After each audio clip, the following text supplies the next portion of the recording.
to find the right kind of talent. So what we're going to do is we're going to have a webinar today. We're going to actually move forward. We'll keep it targeted for 1 hour. Any housekeeping issues, if you have any questions, please ask me the questions and we'll answer them right then. You can look on the control panel on the right-hand side. You'll see a place to add questions. Put those in and we will get those answered. We'll do this real time.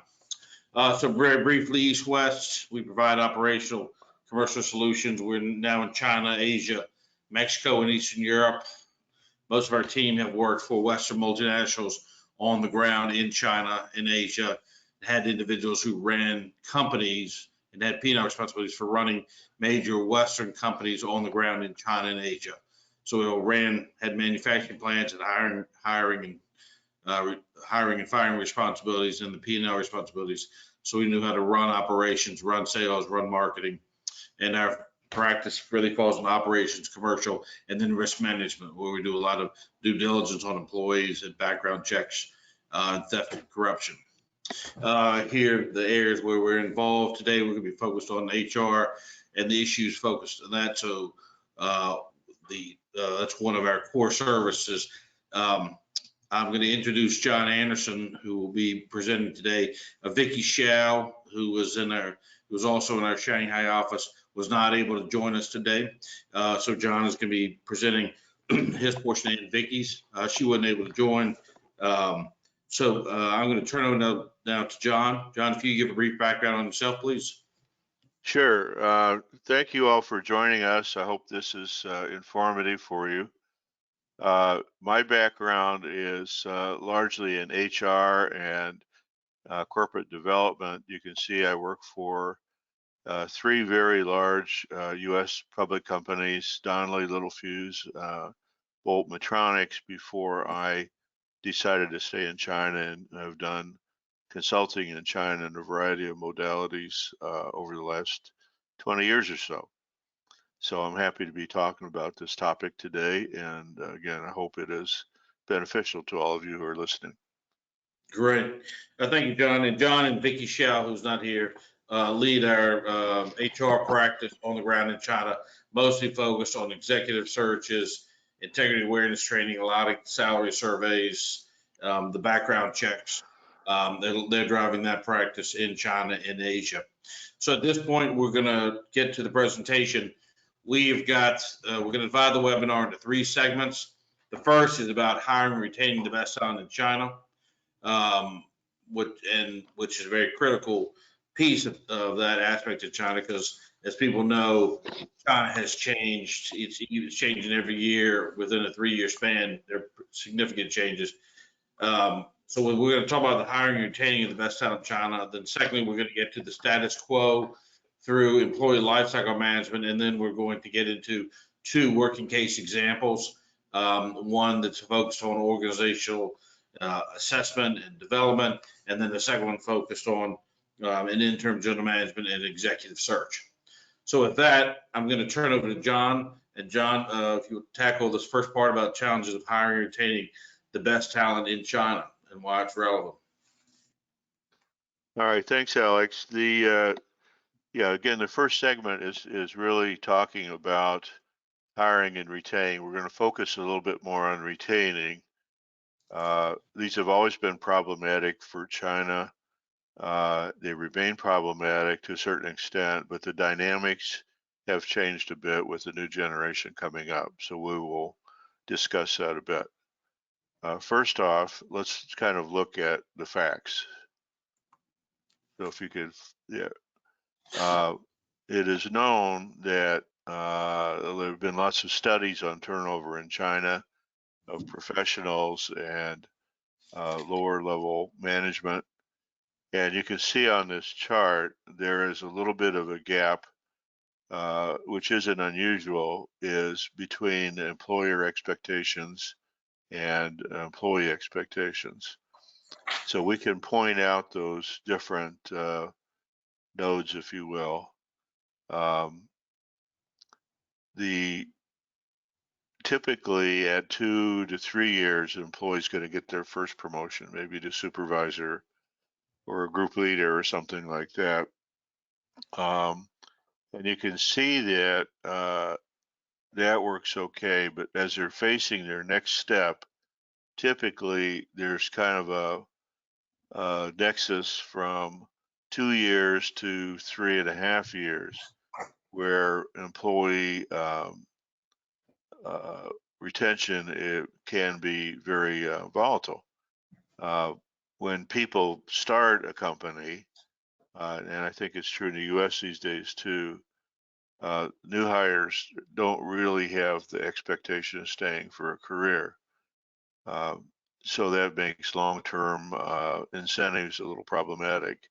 But you can kind of predict this, and if you have employees with potential that you want to keep, you need to start paying attention to them probably at about 2 years and give them broadening assignments or special projects or leading groups or so forth to help with their development and also keep them interested in staying. Next. So out externally, if you look at what's happening in China, this is where the dynamics have changed. First off, there's stronger employment competition from Chinese companies.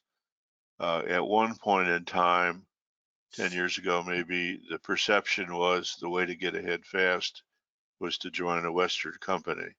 But now more and more Chinese, as the benefits and pay have improved, state-run companies have become private. There's a lot more desirability to work for a Chinese company. And there's a lot more Chinese companies than there used to be. So that drives a lot of turnover. Second, from employer standpoint, the employment vista has become a lot more complicated. There are new tax rules, visa regulations, and on the employee side, there are a lot more complaints as employees become aware of their rights, both group and individual actions taking place, in some case collective activities that get in the way of productivity, certainly. Third, the millenniums are interested in money and security and time off, where in the past, previous generations basically worked to live and send money back to their home territory. So the millennials want to make a lot of money, but they want to have a life as well. That is a significant change from 10 or 15 years ago. And they also expect to be paid a lot. You can see Beijing, Shanghai, Guangzhou, and so forth are the leaders in terms of where the talent likes to go. They like the big cities. They get paid very well there. But this high pay expectation has also filtered over into lesser areas, maybe areas that are less prominent in terms of people wanting to live there. So you have to pay big to get there. We gave one company that we recruited for has a plant in Anhui, and they paid 30% over market to get a PhD chemist to go to work in their chemical factory because those were the conditions under which he would move. And that had been a very long and extensive search that covered a lot of people. You also have still fairly significant increases in minimum wage, and that drives compression up through the system as well, which mandates higher increases than you might be giving in the United States. All right, next slide. If you look at it from the Chinese employee standpoint, we have data about from exit interviews about why people leave.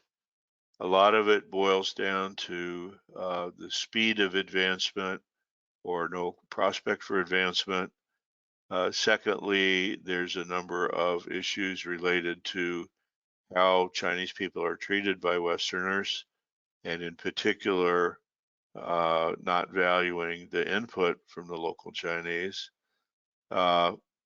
And the final one is that typically Chinese like to have pretty well defined responsibilities and authorities, whereas high potential people in the U.S. may be less concerned with that. So not creating structure for employees is a factor that may lead to employee turnover over time. Okay, next. So now we're going to kind of change the topic a little bit and talk more about retention. We have a life cycle model for employment, and that can be applied in almost any situation, and is one that we've been pretty successful using to help companies cope with both recruiting challenges and also with retention challenges. So the life cycle has 4 phases: organizational assessment, to really refine your requirements before you go recruiting, the recruiting and hiring process itself, integrating the new hire into the operation, the first week or month or 90 days, and then career development, which is longer term over time. What do you do? What kind of activities do you engage in or engage the employee in to deepen and broaden their skills so they become more valuable to the organization? So let's turn to organizational assessment first. It's really important that you think about, as a company, what are the requirements for this job? Not only the competencies, but the interpersonal skills, work experience, and so forth, based on the challenges that the new incumbent is going to face over the coming 5 years. It's tempting to just turn around and dust off the job description and hire somebody in the vein that you hired before, but you have to remember that person just left. So maybe the situation has changed. So definition of roles and responsibilities now and in the future is very important. How ready is the organization to have a new person come in? In many cases in Chinese organizations, we're seeing general managers leave after being in an organization 10 or 15 years, and they've hired everybody there. And so the greater organization, the mother organization, has to do some activities and lots of communicating about why you're going outside to hire someone and the nature of that person before they come in, so they're accepted. The soft skills, again, people skills have become important here. And then you have to really think about the opportunity costs and hard costs of putting the wrong person in, or someone who only stays for a short time. That should be addressed in the recruiting process itself. Next. Then to talk about the organizational assessment, what do we do? Well, we come in using a number of techniques: interviews, observation, structural analysis, to look at how the organization is working together functionally and interpersonally. So we can come up with, we would expect through an exercise like this, to come up with maybe new leadership criteria or a different or refined set of competencies for someone if we're filling a C-suite role or a senior leadership general manager kind of role. We will come up usually with ideas on improving alignment in the organization, alignment on goals, alignment on compensation. All of those things travel together, and it's very important that individuals and groups ultimately are moving towards the same goal and are more or less paid the same or incented for the same improvements, as opposed to one group getting paid for quality improvement and one group getting paid for throughput. We also look for opportunities to improve engagement. Often that's through task forces and teams, and a common focus through the communication that we make through the organization regarding KPIs and other important measurements. And then we help. We don't just prescribe, but we also help implement those solutions and measure them over time to make sure that they become institutionalized. Hey, John, we had a question pop up. Question was, company's got a facility in Suzhou, manufacturing operation. How long does it take to do an organizational assessments? If a company feels that they need that, how long does it take and why do companies bring you in? Okay, that's kind of a two-part question. Generally speaking, companies will bring us in, and this is kind of a quote for one guy. He says, I don't know quite what's wrong, but we're not getting the results we should get, and it seems like there's some issues within the organizational kind of underwater that are getting in the way.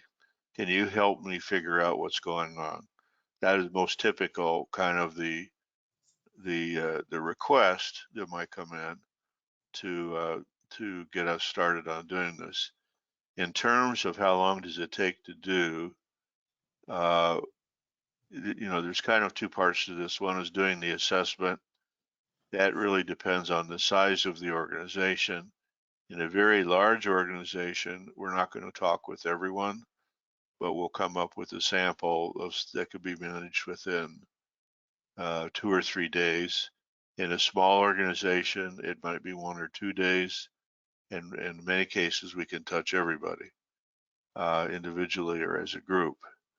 So it really varies on the nature of the issues and the size of the organization as far as what the time would be.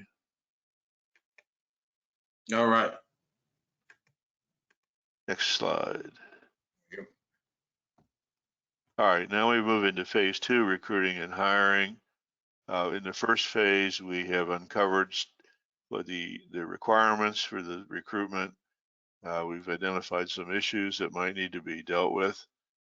And we need to recognize first off that the issues that a Chinese general manager are facing now, or a general manager in China, not necessarily Chinese, are a little bit different. 10 years ago, everything was on the upside.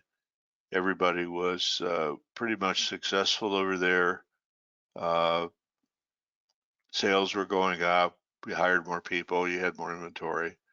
These days, we're really facing the need, in many cases, to scale your operation, particularly if it's a Western operation.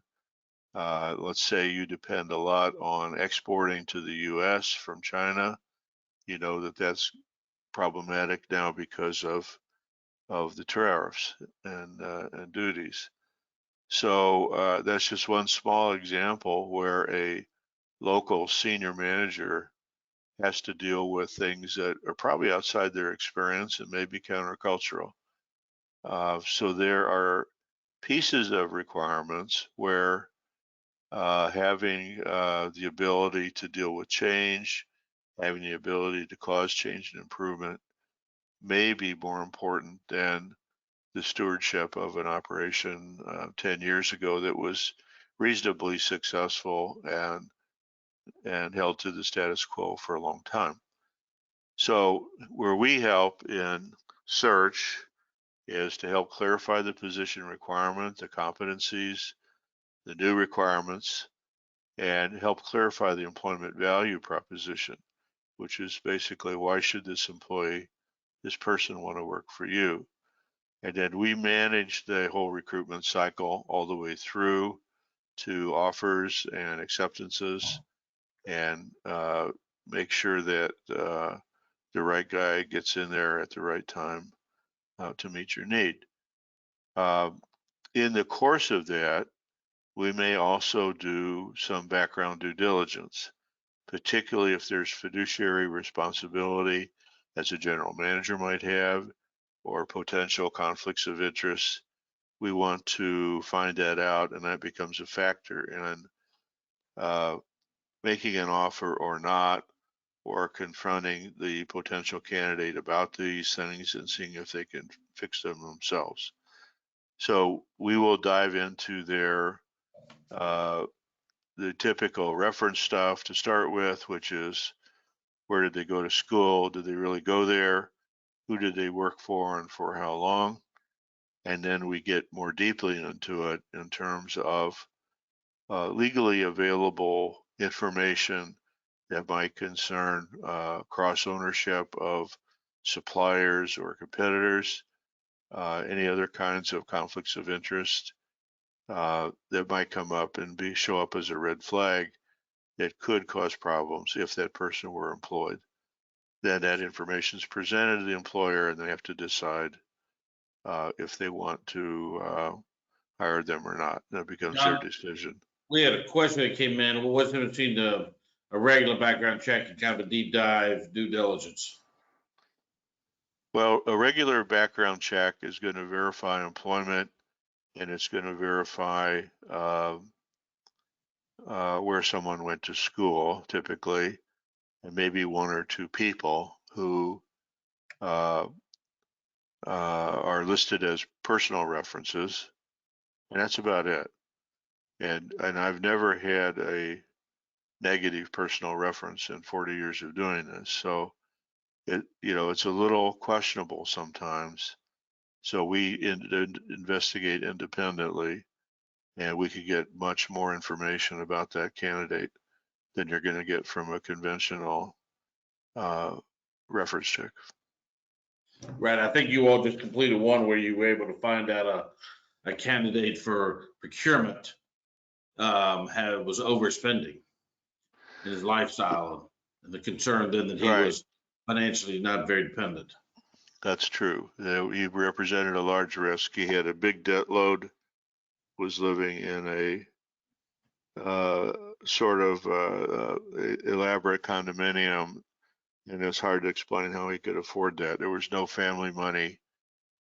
His job was not at a level that he's going to make a significant income, and the company decided that that was too risky for a purchasing job to pursue that person. Okay, thank you. All right. Next, after the person is identified and placed, is the operational integration or the onboarding phase. A lot of people think the first week of employment may be the best week ever in an employee's career. And that's true in China, and maybe even more so because of cultural factors here, particularly relationships that have to be developed to be effective. So onboarding needs to be thoughtful. You need to think about what things could derail this new employee, what kind of relationship should they have, how they might share goals with their subordinates or their peers, how can they reinforce your ethical standards and your culture. Very often we're asked to, we need someone who can help bring our US culture into China or get our Chinese operation to be more like our US operation. And we could do that if you have a strong culture, if the behaviors that reinforce that culture are identified, and if the new employee can adhere to those standards and be kind of a model for everybody else to emulate, then you have a good chance of being able to import your culture. If that person themselves does not behave according to that set of standards, then you have a very low chance that that's going to get imported. If you can give the new hire kind of a clean plate to work from, and you've solved some structural issues, and you've worked on interpersonal problems, process, and so forth, that's a good way to start someone. I don't believe that you should hand them a bag full of junk and then ask them to figure it out and fix it for themselves. And then finally, the boss of this new employee really needs to spend a lot of time talking with him, providing feedback, setting standards, so that the course, if it's getting off course, could be corrected early on in that employee's career. And you could all talk performance, and you could talk about the career path over a long period of time.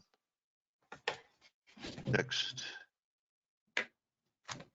Other things we can do, first off, to support the culture and a code of conducts and so forth, EWA can construct customized bilingual training to talk about your company's ethics standards, your code of conduct, other related factors, and make it clear that what your position is on that, and what the consequences are of not following those standards.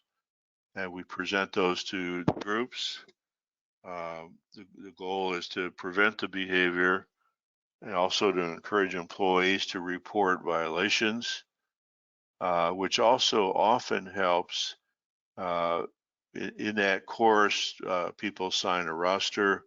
We know who was there. So if someone later on loses his job because of a alleged ethical breach and goes to the Labor Bureau and says, I didn't know that was wrong, we can show that that person had the training and acknowledged having the training and adhering to those rules, which pretty much knocks that defense out from under him. Secondly, in the course of our assessment, we may come up with these structural issues, design issues, missing functions, and we can help prior to that person starting correct some of those, or we may design a plan that they can implement when they get there. It really depends on the organization. And we have done that many times. The final piece here is on the soft skills side, interpersonal and intergroup relations. So longer term process to fix some of those. We'll talk about that in the case studies a little bit, but there are a number of things that we can do on a longer term basis at the individual or group level to get the organization to work better together to achieve the organizational goals. Going back to retention and loyalty, we tend to hear high turnover talked about as a lack of loyalty often in the West. And it's really not, that's not a very good metric for loyalty. Loyalty is really more about being effective in an employee's performance, their participation in the management of the business, their degree of engagement, and what their contribution is to the company. So those are things that, conditions that the company has a responsibility to create a climate where employees can make a contribution, where they can get cross-trained, where they have the potential to participate, where they can learn to make decisions and so forth, which are all things that add to their long-term upward mobility. And then career development is a part of that too, particularly for your young professionals who are hungry for money and responsibility and feel that they deserve big rewards. And you need to, again, to provide feedback and center them on what the company really has to offer. Next page. So how do you build that culture? One is your organization culture needs to be fairly stable. You can't build career paths if you are constantly changing the organization. You need to make sure that you're rewarding and promoting according to your values as well.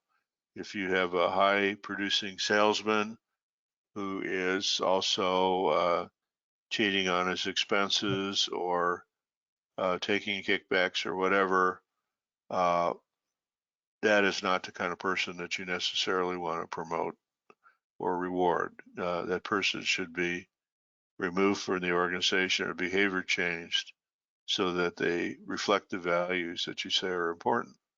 And local management is key to setting a good example of upholding your corporate code of conduct. Hey, John, we had a question that came in around compensation planning at the bottom. The question was how often you doing salary surveys? How often do you recommend companies conduct a salary survey of to know what their compensation's in line with their other competitors? I think depending on, and it's a very good question, depending on the market that you're in and the nature of the people, if it's factory people, production people, maybe every couple of years you want to see what's happening. In many areas, it doesn't really change much from year to year, particularly in southern China. For staff people, young professionals and lower level supervisors and managers, I would recommend that you take a look outside every year because there are dramatic things happening in terms of pay. There are supply and demand issues. There's a government is pushing up the minimum wage, which puts pressure on your entry wage for staff people. So it's probably helpful to take a snapshot every year and see what the implications are from outside, and then make the adjustments that you need to make inside and in your recruiting so that you maintain whatever. If you want to be 50th percentile or you want to be 75th, you need to make sure you know that you're calibrated and you know where you are, and then you can make adjustments internally accordingly. So probably annually for staff people. And we had one other question that came in which said, I guess it deals with performance improvement, but one of the issues, the person writing this, they've got a facility, Western China, bringing an outside employee, bringing them in. They're getting a higher salary, and it's created some problems with current employees. How do you recommend addressing? That's a hard one because number one, from most companies' standpoint, salaries are supposed to be confidential. So it really compromises you if you try to make comparisons head to head. You should have some good reasons for why you brought that person in, aside from paying hazardous duty pay or whatever. So, if that issue arose, first off, I would not deal with that with a group. If there's a particular individual that has a problem, I would be more likely to bring him in and talk about skills he needs to acquire or things that he needs to do in order to make more money, rather than just, well, why should I pay you more to do the same thing? And really focus that as a performance discussion rather than a head-to-head comparison of two people's pay, because that's like way out of context for a rational discussion. But I think you focus on that person's performance or the group's performance and kind of deflect that question. Okay.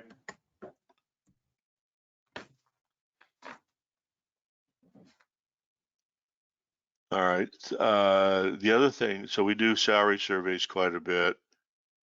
We do succession planning and employee assessment for potential. So we can take a look at your competencies that are required, assess that employee against those competencies with some behavioral interviews and kind of a work history, accomplishments history, and give you an idea of what that person's development potential and their rate of development might look like, so you can fit them in your succession plan. A question came in on the salary survey. Do you think the coronavirus, how that's going to affect compensation and benefits this year? That's a very good question, and very complex. I think that not because of fatalities necessarily, but I think as we're hearing that, I think I saw on this, I don't remember the number, just supposed to be 7,000 loaders and unloaders at the Shanghai docks or the seaport. And as of now, 2 weeks into people going back to work, only 700 of them have reported back. I think there's going to be some isolated where it probably because they just decided not to come back or they're not allowed to come back. But anyway, I think there's going to be some selective shortages of workers that might have some impact on um, uh, the wages that you have to pay to get help, or that may force employers to look further into automation. But I would guess it's going to cause some shortages some places, and it's going to have a mild upward impact on wages, base wages in particular. Okay, thank you. All right, so we're going to move into first case study, which is really a organizational improvement initiative that we did a couple years ago and touched on a number of areas in a company. And we can show you what the results were at the end. So the client is a privately owned U.S. company, small to medium-sized enterprise that sells semi-custom industrial material handling products and accessories to coal mines, seaports, factories that use these sort of things. And they had been in China for 10 years, never really made a profit. They were always expanding because tomorrow was going to be a better day. And finally, the board said, we need to figure out what's going on here. So EWA was brought in to look broadly at the organization and to figure out what some of the problems were, present solutions, particularly in the interpersonal, interdepartmental, and communications areas. And we also came up with several other recommendations. So our process was in 3 steps. First, to do an organizational assessment. Secondly, there were some organizational development activities that we undertook. And then thirdly was organizational design. So we'll walk through each of those steps separately. So next slide. So we did the in-depth assessment. We wanted to see what the breadth and the depth of these problems were and how they impacted performance. So we did a number of things. We did structured interviews internally with individuals and teams. We observed work behaviors. We observed group interactions, particularly meetings. And from that, we found 5 major issues that pervaded the whole organization. First was a lack of trust, which really started with the then general manager all the way through the organization, that manifested itself as hoarding of information and not giving information to other departments in some cases where they really needed it to get their job done. Not having shared goals. In this particular case, everybody was required to have lots of goals and KPIs, and they had 3-inch 3-ring binders full of them, hundreds of goals, and nobody really knew what to do because there was no focus and no alignment. Individual and group meeting behavior, there was a lot of rudeness and personal attacks and blame placing that took place, and then conflicting perceptions of individual roles, which is where number 4 may have come from. People assumed other people were going to do or not do certain things, and that caused performance problems when those things ultimately didn't happen. So next slide. So on the organizational development side, again, we talked with individuals and groups. We came up with, or they came up with, we facilitated coming up with a set of mutually agreed communication and interaction standards, like no calling names, no placing blame, things like that. They were pretty simple and easy to observe. We taught them how to apply those, how to watch for those, and then we continued to monitor group behavior, providing real-time feedback, and then ultimately teaching the groups how to monitor themselves, and we backed out at that point. Likewise, there were individual behaviors. For behavior change, we set goals with a person. We gave them feedback on how their behavior was impacting the organization, monitored, provided feedback, again, with the goal of getting the individual to be self-monitoring over time.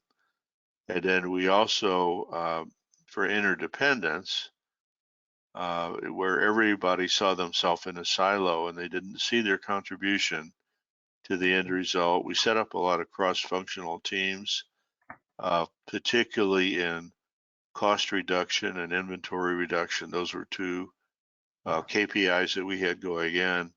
We trained the teams. We made sure they shared goals. A cost reduction team might share goals with an inventory reduction, for example.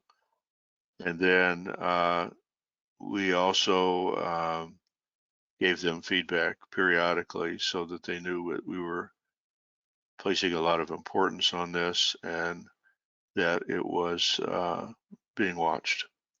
John, question came in, the beginning was, excuse me, came in asking for why the company was originally brought in. Why was East West originally brought in? Obviously, this company had some issues. They could see it, but was there a specific reason, or were they trying to solve operational problems and they were getting communication? What was the reason you got brought into this company? Well, I think there were a number of reasons. One is they had identified with the general manager some very negative behaviors, and he was a pretty good example of an older general manager who placed a value on high inventories and lots of people, and tomorrow was always going to be better. And they identified that that was a kind of a cancer that was killing the organization. Secondly, they had the another one that just kind of, there's something wrong there. We can't quite put our fingers on it. We would like you to come in and spend some time and help us figure out. And then they picked us because we have a lot of experience doing this, a good track record, and in China, and they were confident that we could get the job done. I think that answers the question. Yeah. Okay. So then organizational design, we focused on the sales organization. We did a voice of the customer exercise, which is intended to measure the degree to which the company's value proposition was being experienced at the customer level and the distributor level. We found several disconnects there. And that forced us to look then at how management and sales was organized. We worked with the sales VP to design a revised organization structure. We shared that a number of times back and forth with the local management, and then the top management of the company presented that to them, and they approved it. And then we put together communications to all the affected parties. This involved swapping out a couple of territory managers, reassigning certain salespeople to different managers for reasons of the product lines they were able to sell in their areas, and then we made all those changes and put them into effect. So All right. what are the results then? So we did a survey looking first at the soft side, and we found most significant improvements in cooperation, information sharing, and general trust, which was part of our mission going in here. But more importantly, we had set up key performance indicators. These are some, measured those 6 months later. And this is a semi-custom producer, so time to market, the design time and so forth is very important. And we improved that 50%. Unwanted staff turnover went down by 15%. The SG&A costs were reduced by 21%.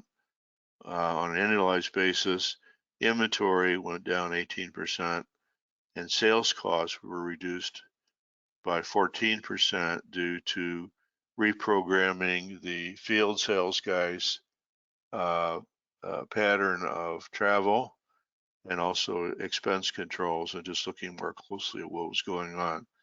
So both the soft side and the hard facts of the situation got better as a result of this exercise. And this is one we're actually quite proud of.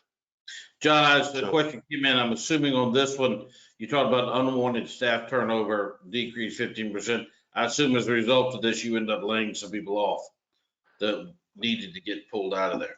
We had early on, one of the first things that we did was to identify people who had very much gravitated into non-value added jobs. And the classic case was one guy who was supposed to be a production coordinator. We kind of analyzed his job, and what he did was print stuff off the computer, copy it, and deliver it to different departments that had the same information available on the same computers. So that's probably the most egregious example. We had salespeople, field salespeople who worked out of their homes that we called them pajama salesmen because they never really went out in the field. So we eliminated some of those jobs. And we were able to, the goal here was to keep the people that we wanted to keep, but we also needed to reduce the headcount. Also, I guess finally, as a result of increased outsourcing, we had a lot of product coming in and out, going to subcontractors. So we consolidated that, put more work outside, and then we didn't need quite as many people internally as we had before. And some of the assembly guys we had, or some of the welding guys and so forth, became assembly guys and packaging guys. So that all worked pretty well. And one additional question came in on to go through this process right here, the organizational assessment, the design, the development, and then the organizational design. How long did that process take? In this case, it was about 7 months. Other cases could be quicker, but some of these changes take a while to institutionalize and kind of soak in. So there are many other things that we did in terms of rearranging the work floor, the production floor, and so forth. So this is kind of a small slice of all the things that happen at this particular place. And usually those assessments are done very quickly, a week or so. Yeah, no more than a week. We can kind of, people will tell you stuff. It's amazing what people will tell you when you just sit down and ask their opinion.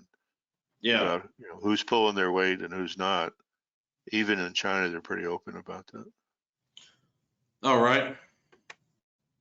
All right. We'll now turn to the next case study on interim general management and executive search. And this client, U.S. company, had a facility up in Changzhou. It's an Ohio-based company, manufacturer. metal fabrication, specialized fabrication operation they've got. Been in China probably 12 years, wouldn't followed a particular customer over there. They had a situation we've seen before. They had a general manager who was running an operation over there, had been there for a while, had not had a very good relationship with some of the customers, some of the employees. He was had kind of built silos within his organization, so that the U.S. team, U.S. executives weren't being able to communicate with each of the different functional leaders of supply chain and manufacturing and finance, of human resources. He wasn't a terrific general manager, and he'd been ineffective. And so in this particular situation, the client came to us and asked us to put in an interim general manager, and at the same time begin to recruit and find a permanent general manager on the ground, a local Chinese permanent general manager. But in the interim, they wanted to bring in an interim general manager, and his job was to to do an operational assessment and to begin to identify what are the problems that existed there. So when the new general manager came, he would have a defined list of goals and objectives to begin to correct this operation. And this facility was in Changzhou, and the client Midwestern, or specifically in Ohio. So in this case, we met with them and got a pretty good idea of the operation, of the problems they were having, some of the cultural issues that were taken into effect, some of the problems they were having of getting the right kind of data back from the general manager, the reasons why they needed to get rid of him. They kind of laid out specifically what they were looking for. Their expectations, you could see, were to stabilize the business. That's really what they needed it. And then to assess the operational, commercial risk management issues and begin to identify what they were, begin to implement some tactical solutions, knowing that when the permanent general manager came in, his responsibility or her responsibility would be to fix those. So the first is bringing in the interim general manager. So East West has got a team of individuals on the ground in China and Asia that are selected qualified candidates to serve in this role. They also, many of them have crisis management background as well, because when we're bringing candidates in, we're bringing them into a situation that can be frustrating because you're getting rid of a former general manager. We have the same for other positions like finance manager, plant manager. In this case, it was an interim general manager. We brought him in, the client interviewed him, shortlisted him, brought him on board. We got the person in place, and the person was communicating directly back with the Western executives in Ohio for this company. Got him on board, and the point was to stabilize it and then to assess the situations they had from an operations, commercial, and risk management point of view, and then begin to develop solutions. So East West, the general manager agreement, brought him in. He then began to execute the interim general manager did on the ground, and we were having conversations about once a week between the interim general manager and the Ohio-based executives. Concurrently with that, we began to identify candidates for a permanent general manager. They wanted a strong local Chinese executive to come in and take that position. So we built out a specific list of requirements, but the hard requirements is skill set, training, education, and then the soft specifications. The prior general manager who was there had very poor skills, interpersonal relationship skills, and so his soft specifications were very important here. So we developed a compensation range, a job description, timetable, and a skill set plan, and then begin to identify a variety of candidates. We actually, in this case, it was a pretty specific position that is pretty specific skill set required. So it took probably about 2 months to identify strong candidates that we then begin to have face-to-face meetings with. We had take some behavioral tests. We identified 3 of the best candidates, and then we evaluated them internally and then shared them with the client. Client came back and whittled that 3 down to 2. Then we did deep dive due diligence background checks on 2 of them. One of the candidates had was came back very strong. The due diligence on a second candidate came back not as good. There were some issues that he seemed to be living a little bit outside his means, which was a cause of concern. And we had also talked to a position he had held previously, and there was some concern about some of his behavior. So they offered the position, and one candidate was brought on board. And so the interim general manager that we had in there, he was transitioned out as he left and kind of laid out, here's what the assessment was of the operation. Here's tactical steps I took to fix it. And so when the general manager came on board, he wasn't left with such a dysfunctional operation. He had a pretty clear understanding of, based on the assessment of what was in place that was good, what was in place that was bad, and the specific steps he needed to take to improve it. In this case, we're talking about the in-depth background check. This is pretty critical. The client had narrowed down our original 3. They had narrowed that down to 2. So in this case, we did a very deep due diligence on one of the candidates. And as I mentioned, one of them had issues of overspending, and which concerned us because it made them more susceptible, we thought, to taking a kickback or bribe from a supplier or a potential or handing out and trying to purchase sales. The interim general manager, we brought him in. He stabilized the workforce, performed the assessment, implemented short-term fixes, and then began to improve the work with the individual employees that they were having some issues with, and develop kind of a long-term strategy. The general manager search came in. The whole thing took 4 months. We came back with 3 examples that I mentioned earlier, 3 qualified candidates. One was hired. The general manager we got was, I think, has worked very well for them. We went back after 3 months and did an evaluation over what he had done versus the previous general manager, and you can see that they had the productivity was up considerably. The interpersonal relationships of the new general manager were actually quite good. Customer complaints were down. The productivity of the plant was good. The staff productivity was good. And it just goes back to highlighting John's earlier point that it is so important to get the right person in there, that he or she can really step forward and do the right job. It makes running an operation so much stronger, John. Look, I had one final question came in. So John, let me ask it real quickly. First, want to know, are there specific trends in China now that are making recruiting and hiring more difficult? You talked about higher demand, a lower supply, but are there trends right now that are making recruiting more difficult than it was, say, 3 years ago, 4 years ago? Yeah, I think, and I kind of touched on it earlier, it's never too difficult to get up a long list of wannabes, and that's always been the case in China.